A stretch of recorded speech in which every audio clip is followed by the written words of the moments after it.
Ah! Oh my god, I can't even get this thing on. There we go. Hello, Facebook. Oh my god, I'm trying to lean it on screw head things. Oh my god. Today's not been the best day. It's been kind of hectic. But I wanted to pop on. I have not been on since I got my car to say hello to everybody, to tell everyone that donated and bought stuff so that I could raise money for the car. Thank you guys so very much. I've been very busy since I got the car, getting things done that I haven't been able to do for 2 years. You know, things like grocery shopping and going to things like, home improvement stores to get stuff for my house that I've been waiting to do for 2 years. Going to the post office to send, items that people bought immediately after they bought them instead of having to wait for a ride to take me eventually. It's amazing. So thank you guys so very much to each and every single person that either donated or bought something from me.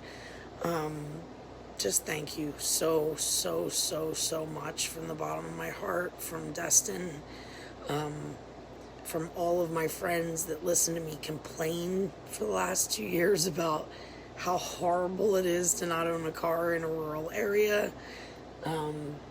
So thank you from all my friends that stuck it out with me in the area and gave me rides or came over and cheered me up when I was depressed and crying and just needed anybody to come by and make me not turn into Jack Nicholson from The Shining. Thank you from my brother who put up with me and actually drove here from Illinois to help me stay sane and to help me fix my toilet and to take me grocery shopping and do things that were normal for a little while so I wouldn't lose my mind.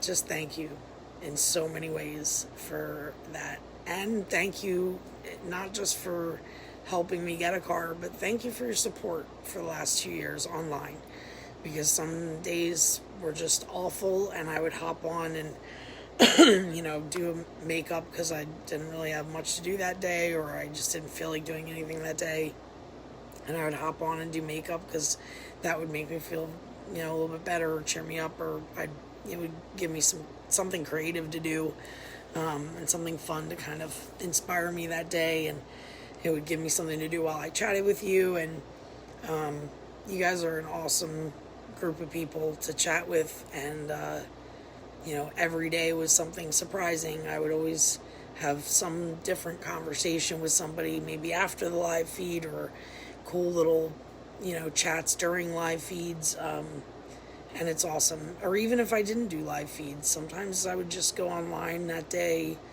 maybe having a bad day, and somebody would instant message me, "Hey Rochelle, how are you?" And I'd give some generic response, but then they would say something just really just amazing back, and I would be like, "Wow, that's really touching, like, thank you," and it would really cheer me up. So, and I can't say for each individual experience that I had over the last 2 years, obviously, but just as a whole, all of my fans, all of my friends online, from Facebook, Instagram, Twitter, and in real life, that I've met at conventions, that I've worked with just everywhere.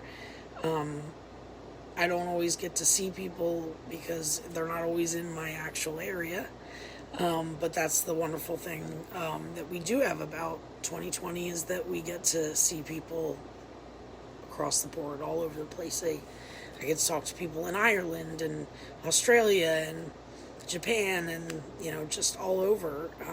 Even if I can't drive to their house or take a train or something, I can still interact and have a really cool conversation and relationship even with people far away, because we have that really cool way of being able to communicate. So a lot of stuff going on in the world right now that's terrifying and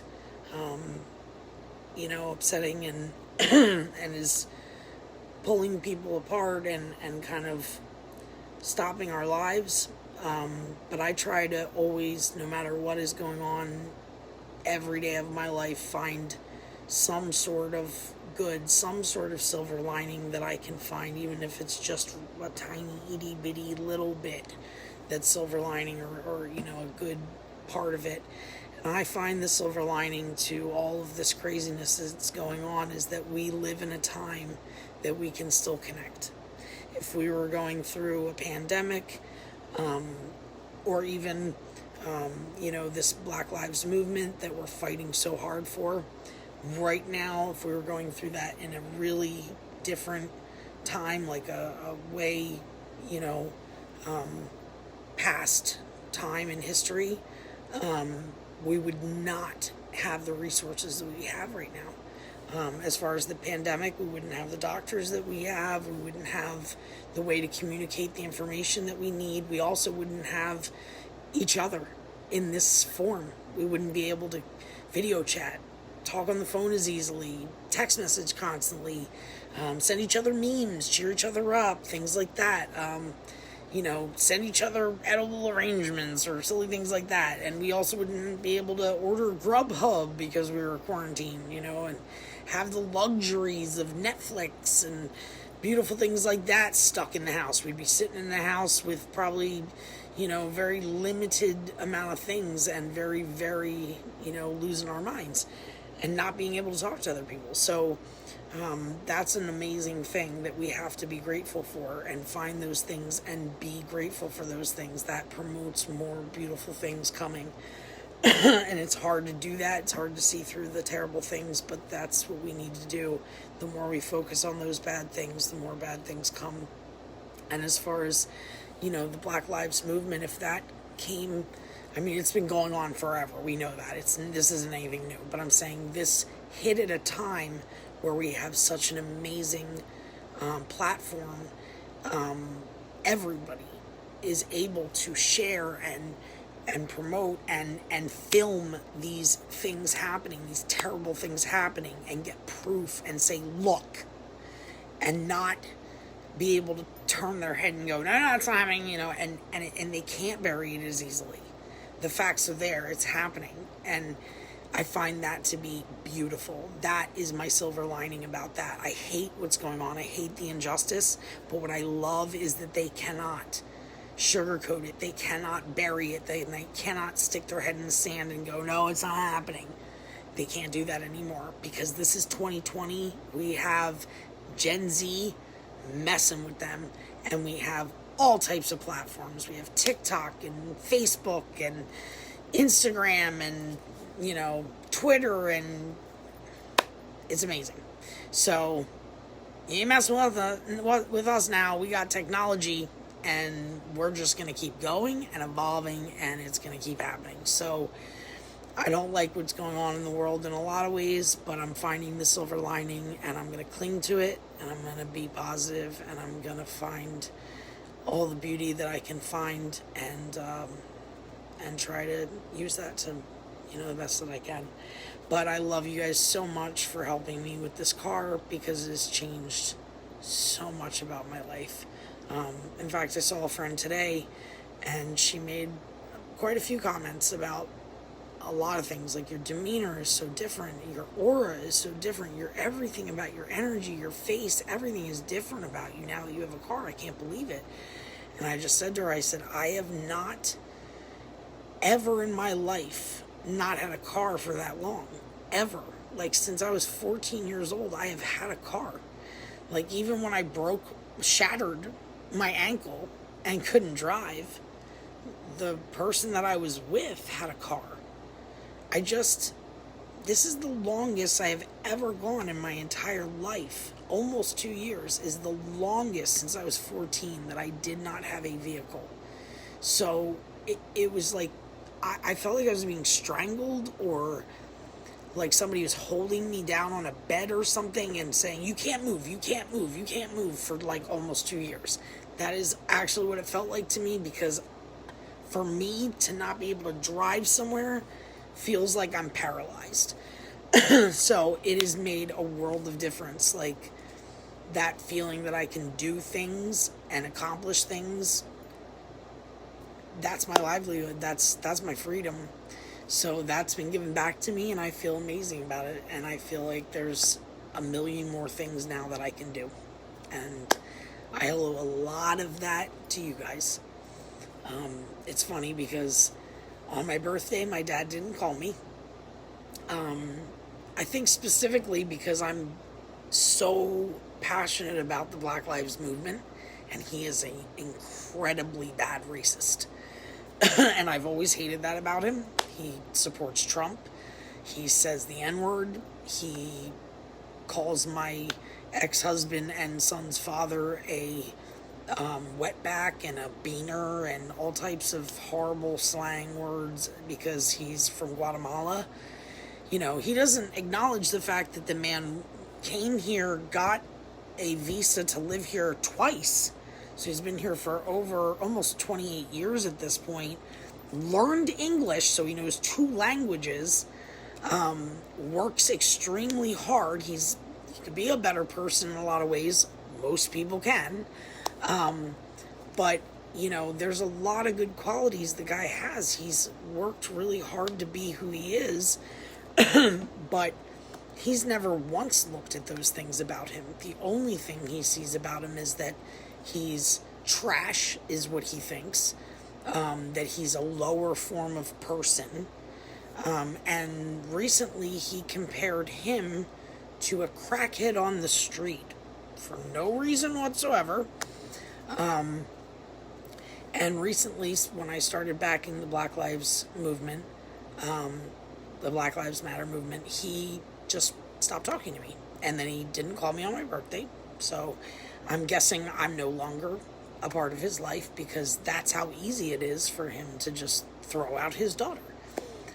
The funny thing is, I made a comment I made a status about it, about how ridiculous he is, because I don't have a problem confronting. He can be passive aggressive, but I don't have time for that. And his wife, not him, because God forbid he actually acknowledge what's going on. His wife underneath made this, oh, poor him kind of comment about, oh, you know, your dad's been there for you. My dad was never there for me growing up. I want to make that abundantly clear. I barely knew my father growing up. He showed up maybe once when I lived in Florida, took me a couple summers, and usually dropped me at my grandmother's. Usually I had a wife or a girlfriend that I barely knew, and then just was always at work. I mean, he just didn't have any interest in us.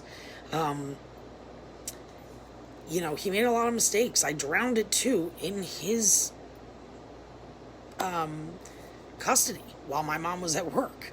I died. I was underwater for 45 minutes in his custody while he was getting stoned. This is not the father of the year, so how dare her get on my page and say he supports you? Yeah, he gave me help twice in my 30s because I very much needed it and asked him for it reluctantly. And I want to say this because I feel it's important.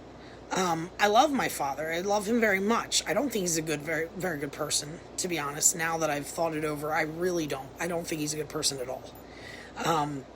And to throw that in your daughter's face that you helped her twice when she was in her 30s, didn't do really much at all when she was a child, or at all in her whole life. But to throw in her face that you helped her twice in her 30s, really? And I'm saying this because you guys, my fans, my friends online, people that don't know me necessarily on a daily, everyday, in-person basis. You guys are not my family. You obviously are not my father. You're not my sister. You're not my cousin. You're not my neighbor, my best friend. You know, we're just, in a way, kind of acquaintances that get to know each other online based on a movie I did that you liked, and then we find things in common and we get along, and that's amazing. You guys have helped me over the years, and I mean years, many years. I'm talking 10, 15 years. I think probably 10, 20 times over what my father has helped me in my life. In my life. He's helped me twice. in my 30s. He helped me, I think, a couple times in my 20s, like fix a car. And one of those times he blew it up. And when I was 18 and had been living on my own since I was 15, and asked him if he could just help me get up to Pennsylvania from Miami because I had been living in my car for a month, his response was, "You got yourself into this mess. You can get yourself out." And he hung up on me. So, like I said, if he wants to pull the, "Oh, you shouldn't say that about your supportive dad" card, no. You're not that guy. And I will confront that any day of the week. Like I said, I love my dad, but he's full of shit. Okay? Full of shit. Okay? So, I just wanted to say that, and I wanted to tell you guys that from the bottom of my heart, from the deepest depths of my soul, as a woman that has taken care of myself since I was a child because of my mother being a pretty lapsed parent and my dad obviously not ever being there. I am fiercely independent. Fiercely. To have people that barely know me on a personal basis help me and support me when I need it the most, and they don't have to. That's the deepest, most beautiful kind of random act of kindness from all of you over a long span of time that I could ever wish for or imagine. And I couldn't thank you enough. I would never have expected it. And looking back, you guys have supported me for years in tough times. And I love you guys. And you guys are amazing. And I want you to know that. I want you to know that you guys are what has gotten me through some really tough things, is knowing that there are people out there that may not know everything about me, but I feel like people get my essence. People tell me that all the time. There's just something about you. You're really nice. You're really kind. And I just think, how do they see that in me? Like, how do they see things about me without knowing a lot about me? And I just truly appreciate that. I really do. So, thank you so much. Thank you for getting me on the road, and thank you for being here for me for so long. And I hope you continue to be, because I love you guys. That's all. Love, love, love, and namaste.